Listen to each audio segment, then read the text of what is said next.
All right, tell me, can you hear me now? So we're testing sound. Good, this should be live. All right, try one more time. Can you hear me now?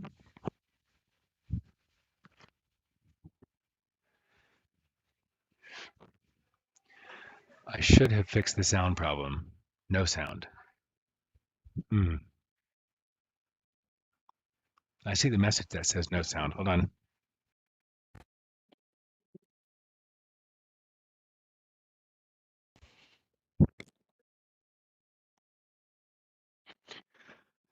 Okay, good. Now we've got it working. Now we've got it working. All right, this is entertaining. All right, hello and welcome to Mindset Mondays with DTK. Here's what's happening. I am in the middle of Cashiers or Highlands, North Carolina. I'm at Highlands, North Carolina. The place that we're staying in the mountains of Georgia um, had a power outage this morning, so we're scrambling to try to make everything work today. But here's the thing, this is the third anniversary of launching this broadcast. So I started this 3 years ago on Groundhog Day, and tomorrow will be 3 years. So there was no way in hell that I was going to let this broadcast go, even if we had no power. So I've been scrambling since 6 o'clock to figure out what we're going to do. Finally found a place that I can get to. Took off about half an hour ago to get here. All right, so here's what I'm going to do. I'm going to pull up the quote that we're playing with today. Because surprisingly enough, today's broadcast is about gratitude. Um, but not the platitudes that go with it so often. So I'm going all the way down to 154 and going to quote only and going to share screen. I adore y'all's patience. Thank you very much. So here's what we're playing with today. Look, what I was playing with is the idea I wanted to play with today was sort of more gratitude, less platitude. I was digging for quotes about gratitude. And again, in that this is the third anniversary of the beginning of Mindset Mondays with DTK, I'm incredibly grateful for the folks that have been tuned in, the folks that have been listening, how well the broadcast has been going, the book, the response to the book, the new program I'm launching about around the book content. All of this has just been incredible in the last 3 years. So I was leaning into gratitude and I went searching for quotes, and oh my God, it was like a doom scroll of images and sappy stories and blog after blog after blog of sticky screen sugary platitudes.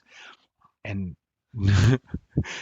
just like it's what I wrote in the email, just like my late night study snack stockpile in the 1980s, it was all sweet, no substance. And I've learned how powerful gratitude can be. And I'm most curious about the practical side. What happens when we choose gratitude, when we lean into gratitude, when we practice gratitude? What gets replaced? What gets supplanted? What gets crowded out? What do we finally get to leave? And I found a quote by John Ortberg. It turns out he's a evangelical preacher and writer, or was. And it says, gratitude is the ability to experience life as a gift. It liberates us from the prison of self-preoccupation.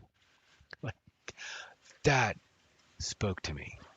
I mean, we are inherently, I think, innately preoccupied with ourselves. And that was even before our worlds got shut down and turned upside down by COVID. That was before lockdown, before we started managing our kids' education from home, before our empty nests got refilled, before we were all working from home, before we were losing our minds stuck together, before, as I read in an article yesterday, a threefold increase of incidences of broken toes. All these people working at home and not wearing shoes and too busy and being on Zoom calls and walking into furniture and breaking toes. It's just our whole world has gotten a little bananas and we're very wound up in ourselves. So all of our preoccupations have been amplified beyond the pale. And I know for me, when I turn my attention and intention onto the things for which I'm grateful, no matter how large or small, no matter significant or trivial, no matter how deeply felt or seemingly surface, uh, I get an energetic lift. And for me, that recharges, that renews me, that gives me more fuel for connection, not just to others, but even the connection to myself. It's an entirely different way of being. I have more energy for even the most difficult things on my plate. I even find that I have more energy and willingness to tackle those things that scare the crap out of me, the things that make me uncomfortable. Um, the reason we're up here in the mountains this week is the mastermind that I'm part of for PC is having a live intensive this week. Now, normally in February, we're all out in Santa Fe together. Um, a friend of ours who's in 4PC with us is from North Carolina, and we have all met here in North Georgia mountains to be together in a huge house with fireplaces and a huge kitchen and a chance for us to relax and extend our bubble a little bit and do our mastermind from here and have a little connection to go with the stretch and the discomfort and the cracking open that we do when it's time to grow ourselves. So we wanted to be in connection and wanted to draw from that. And I mean, seeing each other for the first time in a year and the chance to reconnect face to face with other humans we're close to was, I'm incredibly grateful for that. And it was amazingly touching, just that reunion. I mean, we've been together quite often, but Zoom is different. And so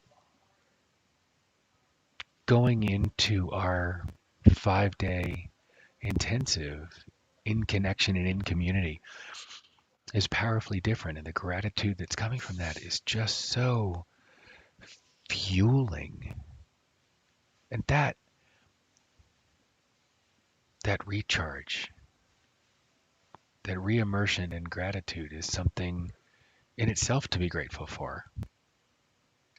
And the cycle sort of feeds on itself. And so I'm curious, what is it in your world that you find gratitude for? What is it in your world that you're grateful for? Gratitude, again, is the ability to experience life as a gift. It liberates us from our self-preoccupation.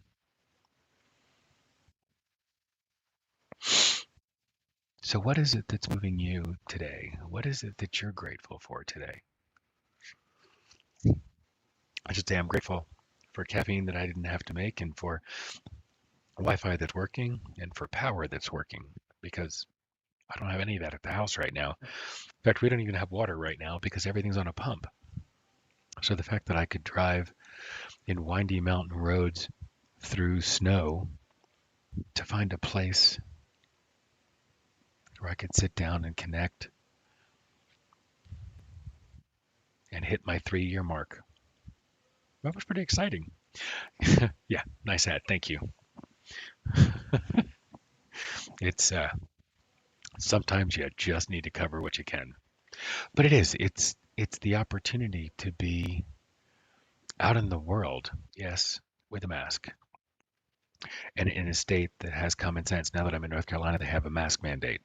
So I have a very limited window of when I can be without a mask because for people that are in this restaurant dining in, we have 15 minutes at max with a mask off. So thankfully, there's really nobody here.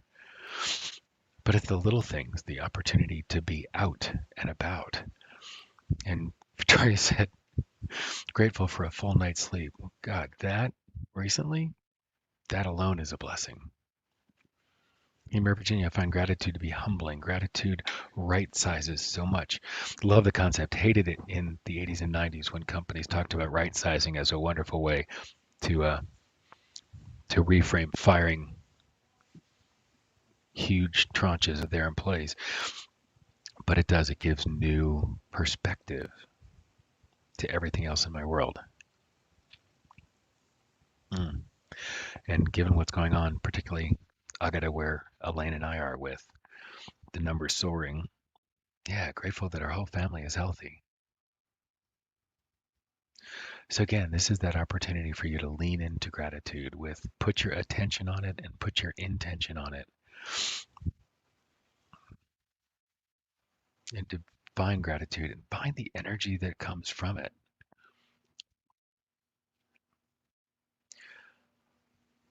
Oh, I love that, Mary Virginia. Flipping the mindset from what I don't have to do.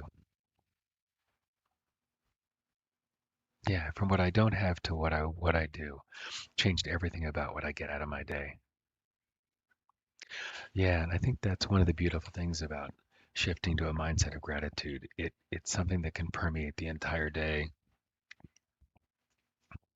Well, thank you for joining me this morning. Thank you for being here for the marking point of the third year of doing this broadcast. And I think the thing to play with this week is, where will gratitude shift your world? Is look for the places that gratitude can provide shift. Open yourself up to it.